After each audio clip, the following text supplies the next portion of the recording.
आई के सिंदूर खेला बहुत नीक छले, बहुत अद्भुत छलन।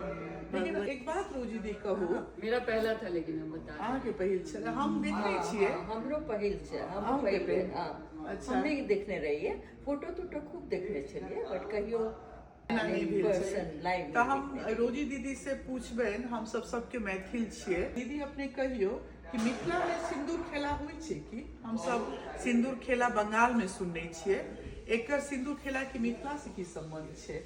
असल में मिथिला के और बंगाल के बहुत सारा अपन कल्चर मिले छै।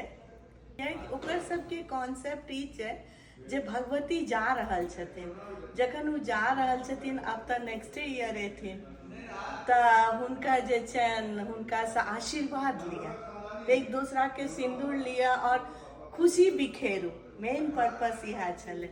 बट मिथिलो में जखन केओ ककरो आना जाना होइ छै तऽ अपना सब ओतऽ सिंदूर आ तेल लगायल जाइ छै, खेलल नहीं जाइ छै। ओकर एकटा रीजन छै जे पार्वती जी कहलखिन जे हमरा सुहाग बाँटे के मोन होइए, से चलू धरती पर।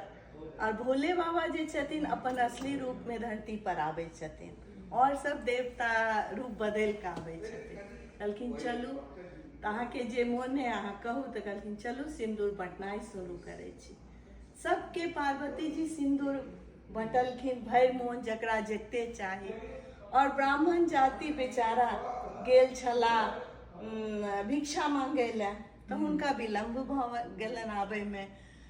तऽ जखन ओ पहुँचलखिन तऽ भगवती बहुत निराश भेलखिन, कहलखिन कि आब तऽ सिंदूर खत्म भऽ गेलै, आब की करबै?